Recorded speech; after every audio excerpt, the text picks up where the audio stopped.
है।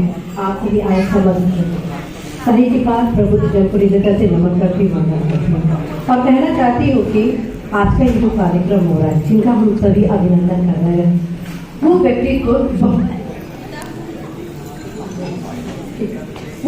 को बहुमुखी प्रतिभा बनाएंगे। जी हाँ, हम बात कर रहे हैं अत्यंत ही आदरणीय हम सभी के पिता तुल्य डॉक्टर दिनेश अवस्थी सर की, जो कि अपने कर्तव्यों के प्रति सदैव ही कर्तव्यनिष्ठ रहे हैं। एक उत्कृष्ट वरिष्ठ साहित्यकार के साथ साथ वे साहित्य सेवी भी रहे हैं और सबसे बड़ी बात है कि मानव हृदय स्वरूप के प्रतिनिधि हैं। बड़े हर्ष के साथ आप सभी को अवगत करा रहे हैं कि उनका जन्म 15 अगस्त 1951 को ग्राम अवस्थी पूर्वा जिला लखीमपुर खीरी हुआ।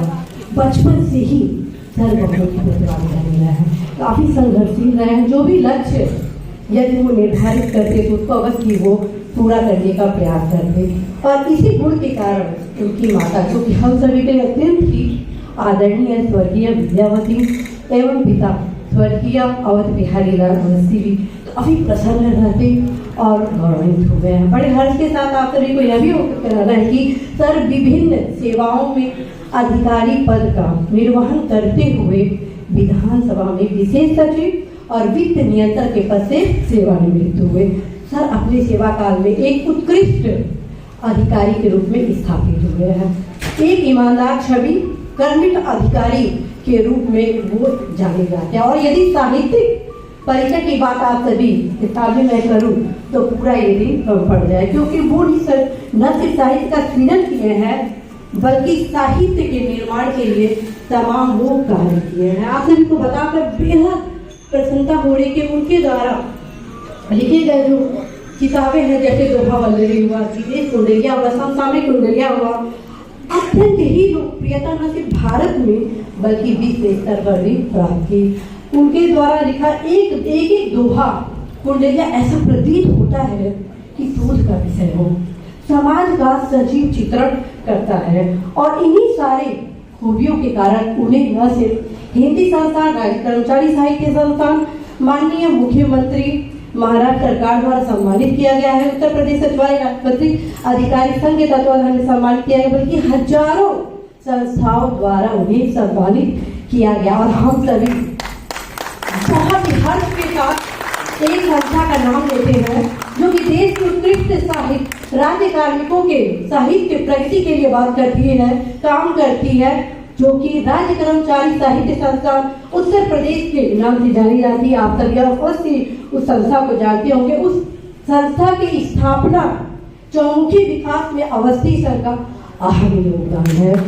आप सभी को बहुत ही गौरव के साथ यह अवगत कराना है कि राज्य कर्मचारी साहित्य संस्थान उत्तर प्रदेश द्वारा प्रत्येक वर्ष 1-1 लाख रुपए की धनराशि के 24 पुरस्कार का वितरण किया जाता है, जो हमारे उत्कृष्ट साहित्यकार हैं और जो हमारे साहित्यकार संस्थान के प्रोत्साहन सहयोग करते उसके विकास में उनको साहित्य गौरव दिया जाता है। संस्थान द्वारा बिहारी पत्रिका का प्रकाशन किया जाता है। संस्थान द्वारा राज्य कार्मिकों की साहित्यिक चेतना, साहित्य सृजन के संवर्धन के लिए विभिन्न प्रकार की प्रतियोगिताएं कराई जाती है। विभिन्न जो दिवस है, त्योहार है, उक्त अवसर पर संस्थान द्वारा कवि सम्मेलन, सेमिनार का आयोजन किया जाता है। जो भी कार्यक्रम मैं आप सभी के बीच बता रही हूँ, उन सभी कार्यक्रम में अवस्थी सर का अहम योगदान है। बड़े गौरव के साथ आप सभी को यही कहना है कि बहुत सारे ऐसे साहित्यकार को आप देखे होंगे जो साहित्य का सृजन करते हैं, लेकिन साहित्यकार के रूप में यदि सर की बात की जाए तो न सिर्फ वो साहित्य का सृजन करते हैं, बल्कि यदि वो जान जाए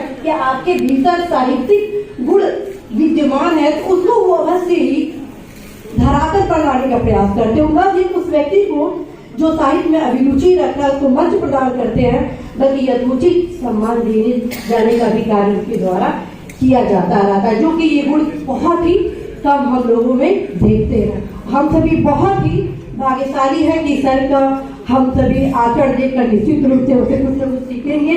और आप सभी को यह भी अवगत कराना है कि सर इन सारे गुणों के साथ साथ एक मानव हृदय को लिए इंसान भी है। उसका कारण है कि सर आपने एक निजी संस्था जिसका नाम है अवध श्याम ललित विद्या संस्थान के तत्वाधान में प्रत्येक वर्ष अपने जिला लखीमपुर खीरी में एक साहित्यिक कल्याणकारी सांस्कृतिक कार्यक्रम का भी आयोजन करते हैं। उस कार्यक्रम के माध्यम से उनके द्वारा एक कवि सम्मेलन का आयोजन किया जाता है, जिसमें वरिष्ठ साहित्यकार के साथ साथ युवा साहित्यकारों को भी मोटिवेट किया जाता है, उन्हें स्थान दिया जाता है, उचित सम्मान दिया जाता है। और जो उस कार्यक्रम की खास बात है, उस कार्यक्रम की खास जो बात है उसमें है कि उस कार्यक्रम में वंचित गरीब जनों के बीच वस्त्र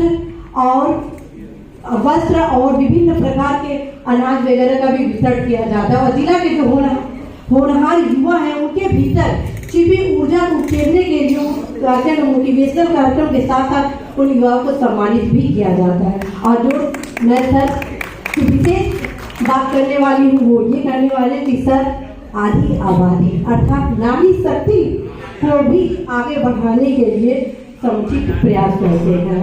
जी हाँ, मैं बात कर रही हूँ अपनी संस्थान की उन तमाम महिलाओं की जो सर के गाइडेंस में, सर के संरक्षण में बहुत ही सुरक्षित महसूस करती है। यदि हम अपने घर वाले से ये कह दें रात को 2 बजे हम अवश्य सर के साथ हैं, तो हमारे घर वाले बहुत ही निश्चिंत होकर सोते हैं।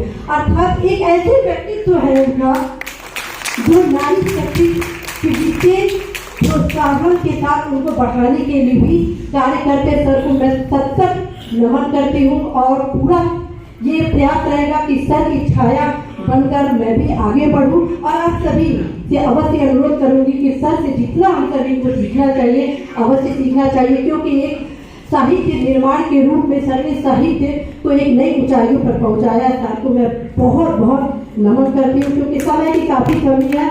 आप सभी देख रहे हैं बार बार मेरे ऊपर दबाव आ रहा है, बहुत कुछ सर का छूट चुका है बताने का, लेकिन इतना मैं कह सकती हूँ कि सूरज के सामने दीपक दिखाना मैं सर को हृदय से नमन करती हूँ। धन्यवाद।